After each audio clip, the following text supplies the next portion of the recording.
तो एप्लीकेशन जो है वो मेरी सबमिट हो गई है यहाँ पर इंडियन पासपोर्ट सरेंडर करने की, लेकिन एक बहुत बड़ी डिसअपॉइंटमेंट, छोले भटूरे आ गए फाइनली। गार्डन के इतने बढ़िया बढ़िया आइटम्स पड़े हुए हैं, ये देखो ये वाला एक ही बारी में करवा लूं। मीठा छोड़ दूंगा मैं मीठा नहीं खाऊंगा महीने तक, मैं सोच रहा हूँ शुगर छोड़ दूं। Hello guys, welcome back again to हम तो मैं हूँ गौरव। होपफुली आप लोगों ने हमारी पेरिस वाली सीरीज जो है वो एंजॉय की होगी, आपको मजा आया होगा देख के, और आगे आने वाले टाइम पे आपको और भी यूरोपीय कंट्रीज देखने को मिलेंगी। फिलहाल हम लोग वापस आ चुके हैं और आज है मेरी इंडियन पासपोर्ट सरेंडर करने की अपॉइंटमेंट। काफी दिनों पहले मैंने एक व्लॉग डाला था जिसमें मैंने पूरा प्रोसेस बताया था आपको कि कैसे सरेंडर एप्लीकेशन फाइल करनी है। अगर आपने नहीं देखी है वो वाली वीडियो तो आप देख सकते हो यहाँ से। और उसमें मैंने ये भी बताया था कि इंडियन पासपोर्ट जब आप सरेंडर करते हो तो सिर्फ पासपोर्ट सरेंडर की एप्लीकेशन नहीं होती, उसके साथ एक रिनंसिएशन ऑफ इंडियन सिटीजनशिप की एप्लीकेशन भी सबमिट करनी होती है। तो आज मेरी अपॉइंटमेंट है और सारे के सारे डॉक्यूमेंट्स मुझे लेके जाने हैं वहां पे। मैं ओसीआई कार्ड जो है वो फटाफट बनवा लूंगा, इसीलिए मैंने फटाफट अपनी एप्लीकेशन जो है वो सबमिट कर दी थी और अपनी अपॉइंटमेंट भी जो है वो बुक कर दी है। तो आज मैं आपको लेके चलता हूँ वीएफएस सेंटर और देखते हैं इंडियन पासपोर्ट सरेंडर करने का प्रोसेस क्या होता है, कौन कौन से डॉक्यूमेंट्स लगते हैं, कितने पैसे लगते हैं। बाकी अगर स्टेप बाय स्टेप इन्फॉर्मेशन आपको चाहिए तो आप हमारी ये वाली वीडियो देख सकते हो, यहाँ पे स्टेप बाय स्टेप इन्फॉर्मेशन दी हुई है, वहां से आप एप्लीकेशन अपनी सबमिट कर सकते हो। तो स्टार्ट करते हैं फिर आज की वीडियो। तो बस निकलने का टाइम हो गया, मैं निकलता हूँ अपने अपॉइंटमेंट के लिए। उससे पहले मैं आपको थोड़ा सा प्रोसेस बता देता हूँ कि क्या होता है। जब आप किसी भी कंट्री की फॉरेन सिटीजनशिप आप एक्वायर कर लेते हो, उसके बाद आपको वहां की उस कंट्री का पासपोर्ट जो है वो अप्लाई करना होता है। जब तक पासपोर्ट नहीं आता तब तक तो आप अपना इंडियन पासपोर्ट जो है वो यूज कर सकते हो, बट जैसे ही आपका फॉरेन पासपोर्ट आ जाता है आपको अपना इंडियन पासपोर्ट जो है वो सरेंडर करना होता है, क्योंकि इंडिया जो है वो डुअल सिटीजनशिप अलाउ नहीं करता, इसलिए आप दो पासपोर्ट नहीं रख सकते। तो इसलिए आपको इंडियन पासपोर्ट जो है वो सरेंडर करना पड़ता है। और उसका प्रोसेस क्या होता है, सबसे पहले आपको पासपोर्ट सेवा वेबसाइट पे जाके अपनी एप्लीकेशन सबमिट करनी होती है।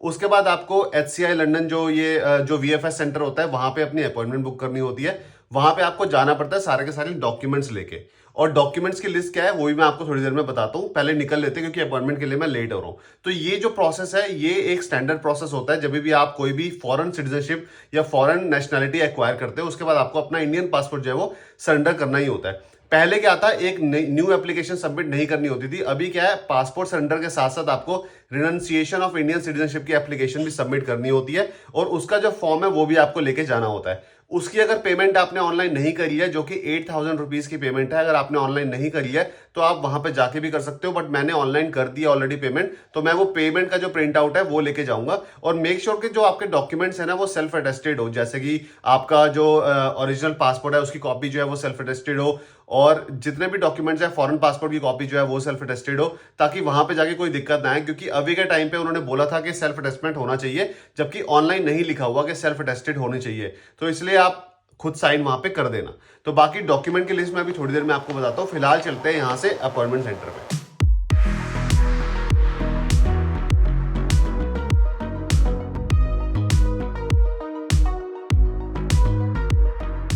तो फाइनली पहुंच चुके हैं और ये है मेरे सारे डॉक्यूमेंट्स, बस यहीं पर ही है, राइट में है। VFS सेंटर चलते हैं और अपनी अपॉइंटमेंट का सारा सिस्टम करके आते हैं।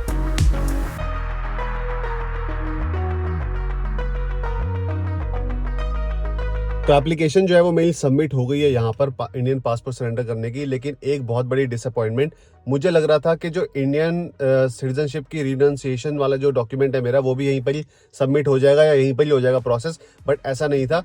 उसकी अपॉइंटमेंट मैंने वैसे ले रखी थी, बट मुझे किसी ने बोला था कि यहीं पर ही हो जाएगा सारा काम। अच्छा हुआ कि मैंने उसकी अपॉइंटमेंट ले ली, क्योंकि अभी मुझे वहां पर भी जाना पड़ेगा। वो मेरी जून की अपॉइंटमेंट है, तो उसमें क्या है कि कोई जो डेलीगेट्स है वो उस पर साइन करेंगे, फिर वो डॉक्यूमेंट मुझे यहाँ पे लेके आना है और यहाँ पे फिर वो सबमिट करना है। डॉक्यूमेंट्स के बारे में मैं आपको बताता हूँ। सबसे पहले तो सरेंडर सर्टिफिकेट वाली जो अपॉइंटमेंट है या जो भी प्रिंट आउट आप निकालोगे उस पर अपनी फोटो लगा के यहाँ पे लेके आना है आपको, उस पर साइन करने हैं अपने। उसके अलावा आपको आपका जो फॉरेन पासपोर्ट है उसकी कॉपी लगेगी, सेल्फ अटेस्टेड कॉपी। जो स्क्रीन पे डॉक्यूमेंट्स दिख रहे हैं आपको मैं वही बता रहा हूँ। उसके अलावा आपके इंडियन पासपोर्ट जो है वो ओरिजिनल लेके आना है यहाँ पे।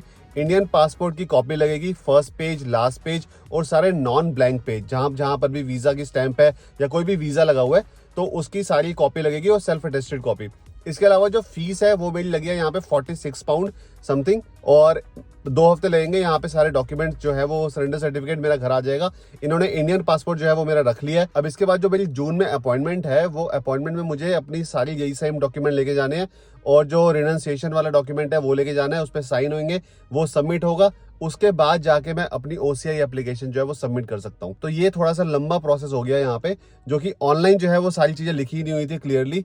अभी मुझे ये प्रोसेस करना है, फिर मैं जब OCI सबमिट करूंगा तो आपके साथ वो वाली चीजें भी शेयर करूंगा। अब मैंने कहा कि भाई यहाँ तक आए हैं तो फिर क्यों ना कुछ इंडियन खाना पैक करवा लें। यहाँ से एरन्स किचन पे आ गए हैं, यहाँ से छोले भटूरे और एक आध कुछ मिठाई, ये वाली मिठाई पैक करवा दी है। फाइनली बैक, और 1 घंटे से ये छोले भटूरे खुशबू सूंघ सूंघ के ना ऐसा लग रहा है जैसे टॉर्चर कर रहा हूँ भाई। इतना मन कर रहा था खाने का, रास्ते में थोड़ा ट्रैफिक मिला, मैंने कहा साइड में लगा खा ही लेता हूँ ये। अभी अंदर चलते हैं। और आजकल ना क्या है कि मैं कुछ भी खाता हूँ ना साथ में फ्रेंड्स जरूर चलाता हूँ, तो वहां पे खाने से बढ़िया कि मैं घर आके फ्रेंड्स चला के आराम से बैठ के खाऊं। छोले भटूरे आ गए फाइनली। आप तो खाओगे नहीं? मैं तो खाऊंगी नहीं। मैंने गौरव को पूछा, मैंने कहा यार वहाँ पे कुछ हेल्दी मिलेगा, इसका रिएक्शन आया हा हा हा। मैंने कहा बर्मिंघम में ऐसी शॉप पे हेल्दी का मिल सकता है। गरम है, नॉट बैड है। दिखाऊं कैसे? ये देख, छोले तो गरम कर दो। नूडल्स भी है। ऑलरेडी खा चुकी हूँ लंच। गौरव का जैसे ही फोन आया था मैंने कहा मैं अपना लंच खा लूं, क्योंकि नहीं तो खुशबू से आपको ऑब्वियसली वो होता है कि यार मैं कुछ खा लूं, इसमें से मतलब मन कर जाता है। हाँ। तो अगर आपका पेट भरा होगा तो फिर मन नहीं करेगा। नूडल्स भी अच्छी लग रही थी तो मैंने एक ये भी पैक करवा ली और थोड़ा सा मिठाई का भी पैक करवा लिया। मैंने कहा चाह रहा हूँ एक ही बारी में करवा लूं। कह रहा मीठा छोड़ दूंगा मैं मीठा नहीं खाऊंगा तो महीने तक मैं सोच रहा हूँ शुगर छोड़ दूं। और आज ही मिठाई का डब्बा आया। टड़ा, अच्छा ये कम ही है, फिर ठीक है। मैंने 250 ग्राम ही बोला था उसको, मैंने कहा ज्यादा मत करियो, कोई खाने वाला है नहीं, मैं ही हूँ बस। मेरे लिए बहुत है। हाँ। और यार वहां पे ना मेरे को 1.5 घंटा जो है वो वेट किया था मैंने, मतलब अपॉइंटमेंट बुक थी मेरी, उसके बाद भी वेट तो करना ही पड़ता है वहां पे। तो 5-6 काउंटर थे, लेकिन ठीक था, हेल्पफुल थे लोग। जो एंट्री करते ही जहां पे मैंने डॉक्यूमेंट्स दिखाए थे वो भी बंदा बहुत हेल्पफुल था, और जो काउंटर पे बैठे हुए थे वो भी बहुत हेल्पफुल थे। तो प्रोसेस अब जो है वो है। बाकी अगर डॉक्यूमेंट्स आपके पूरे होंगे तो आपको टाइम नहीं लगेगा। अगर डॉक्यूमेंट्स में कमी होगी तो वहां पे बहुत सारे ऐसे लोग भी थे जो अपनी एप्लीकेशन दोबारा सबमिट कर रहे थे, OCI की एप्लीकेशन, या फोन की फोटो सही नहीं थी तो फोटो खिंचवा रहे थे, या फिर कोई प्रिंट आउट नहीं था तो प्रिंट आउट करवा रहे थे। तो सारी चीजें अगर आपके पास पूरी रहेंगी तो उसके अलावा तो ऐसी कोई प्रॉब्लम नहीं आने वाली। बाकी ये है कि डॉक्यूमेंट्स और एप्लीकेशन अपनी अच्छे से सबमिट कर लेना। और हमारी वीडियो जो है वो ऑलरेडी यूट्यूब पे है, डिटेल वीडियो, तो वहां से आप डिटेल वीडियो भी देख सकते हो कैसे आपको सबमिट करना है। भटूरे थोड़े फूले फूले नहीं है बट अच्छे लग रहे हैं। और ये छोले भी यार देखो कितने सही है, मस्त। साथ में प्याज दिया है, ये साथ में थोड़ा सा रायता है और नूडल्स हैं, ये बढ़िया लग रही है। आप थोड़े से एक ठुंगे तो मार लो, थोड़े से 2 चम्मच, एक बाइट ले लो। तो छोले भटूरे खाने के बाद अच्छी खासी नैप ली है इस लड़के ने। भाई सही कहा है किसी ने कि छोले भटूरे खाने के बाद ना नींद बहुत अच्छी आती है। तो कम से कम 2 घंटे की नींद मेरी हुई है। डेफिनेटली 2 घंटे ये सोया है। बट यार मैं रात को नहीं सो पाता ढंग से, तो इसलिए मेरे को मजा आ गया सो के। हाँ, और फिर मैंने बोला कि यार अब उठ जाओ, बहुत हो गया, बहुत सो लिया, क्योंकि मेरे को नींद नहीं आ रही थी। और मेरे को था कि यार बाहर इतना अच्छा मौसम हुआ है, कभी कभी तो गर्मियों के दिन आते हैं कि बिना जैकेट के निकलने का मौका मिलता है, तो निकलते हैं, थोड़ा वॉक करते हैं, थोड़ा शॉपिंग वगैरह देख के आते हैं। मार्केट में लगा क्या हुआ। बाकी यार आज की अपॉइंटमेंट हो गई है, ये बहुत सही हुआ कि आज एक ही बारी में काम हो गया। वो वाला एटलीस्ट सरेंडर सर्टिफिकेट वाला काम तो हो ही गया। उसके बाद रिनंसिएशन वाले के लिए मुझे दोबारा जाना पड़ेगा, जो कि मैंने पहले बुक करी हुई थी। अगर मैं ये सोच रहा हूँ अगर मैंने बुक नहीं करी होती और मुझे आज पता चलता कि भाई मुझे उसके लिए एक अलग अपॉइंटमेंट बुक करनी है, तो अगर मैं आज बुक करता तो मेरे को नेक्स्ट 3 मंथ्स बाद तक की मिलती। तो बहुत अच्छा हुआ जो मैंने पहले ही कर ली। तो आप लोग भी हमेशा यही करना कि दोनों की अपॉइंटमेंट ले लेना आप, ठीक है। लेकिन सबसे पहले ये है कि अगर आपको एक ही बारी में काम करवाना है जाके, तो सरेंडर सर्टिफिकेट वाली जगह पे तो आपको पहले रिनंसिएशन वाले डॉक्यूमेंट पे साइन करवाने ही पड़ेंगे, उसके बाद ही आप करवा सकते हो। अदरवाइज फिर दोनों जगह पे जाके वो पूरा प्रोसेस जैसे मैं कर रहा हूँ वैसे करना पड़ेगा। अपने रिटेल पार्क आ गए हैं और सोच रहे हैं कि यार द रेंज चलते हैं। यहाँ पे देखते हैं, नया खुला था ये, अभी क्या सामान आया हुआ है, कोई सेल वेल पे आइटम है तो ले लेंगे, वरना अपना घर चलो। यार ये गार्डन वाला हमें काफी पसंद आया है, हाफ प्राइस लगा हुआ है 199.99 का। अभी तो यहाँ पर आके यहाँ पे किचन की आइटम देखने लग जाती है।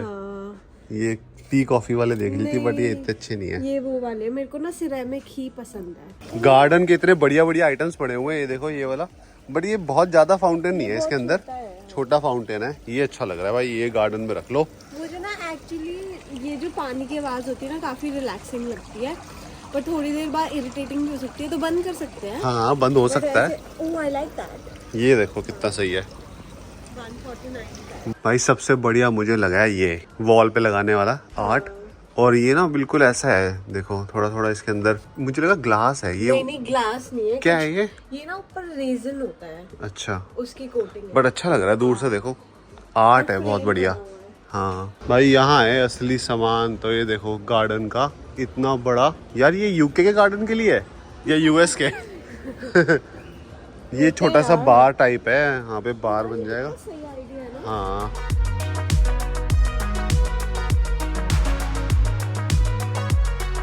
अगर किसी को ऐसा छोटा सा लेना हो सोफा सेट गार्डन के लिए तो 100 पाउंड का लगा हुआ है द रेंज पे, और अच्छा भी लग रहा है यार, मतलब क्वालिटी भी अच्छी है। टेबल भी है, 4 सीटर है अपना, बढ़िया। तो बस अभी घर आए हैं और एकदम से प्लान बन गया कि हमारे फ्रेंड्स आ रहे हैं नितेश और जूही, तो हम सोच रहे हैं कि आराम से गार्डन में बैठ के शाम को डिनर यहीं करते हैं, ठीक है? हाँ। अभी एकदम आके घर सेट करने लग गई, क्योंकि अभी प्लान बना है। हम लोग सोच रहे थे कि बाहर खाने चलते हैं, लेकिन फिर प्लान बन गया कि घर पे ही खाते हैं कुछ, और गार्डन में बैठते हैं। आज मौसम भी अच्छा हो रहा है तो बढ़िया बैठेंगे यहाँ पे। आज मौसम अच्छा हो रहा है यहाँ पे। अरे हाय कर दो। अच्छा हाय हाय कर दो, हाय।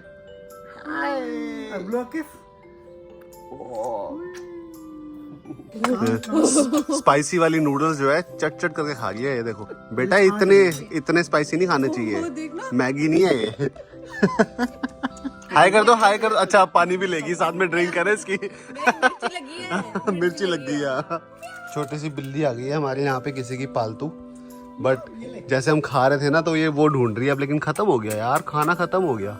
हाँ ये कबाब खाने आई है, इसको ना कबाब की खुशबू आ गई थी यहाँ से। कैसी खुशबू आई है। हाँ और वहां से दूर से आई है भाई साहब।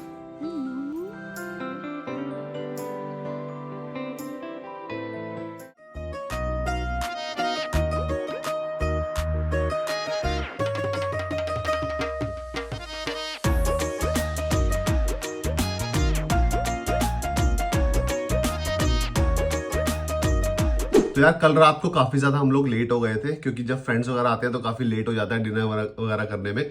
तो इस लोग करता हूँ मैं यहीं पर ही खत्म। होपफुली आपको समझ आ गया होगा प्रोसेस क्या था पूरा पासपोर्ट सरेंडर करने का, और आगे का प्रोसेस क्या होने वाला है। सारे के सारे लिंक्स मैं डिस्क्रिप्शन में डाल दूंगा। अगर स्टेप बाय स्टेप इन्फॉर्मेशन चाहिए तो उसकी भी जो वीडियो है उसका लिंक भी मैं डिस्क्रिप्शन में डाल दूंगा, तो आप वहां से चेकआउट कर सकते हो। बाकी जब जब मेरी अपॉइंटमेंट होगी तब तक मैं आपके लिए व्लॉग जो है वो बनाता रहूंगा। तो मिलते हैं अगली वीडियो में, तब तक के लिए बाय बाय, टेक केयर।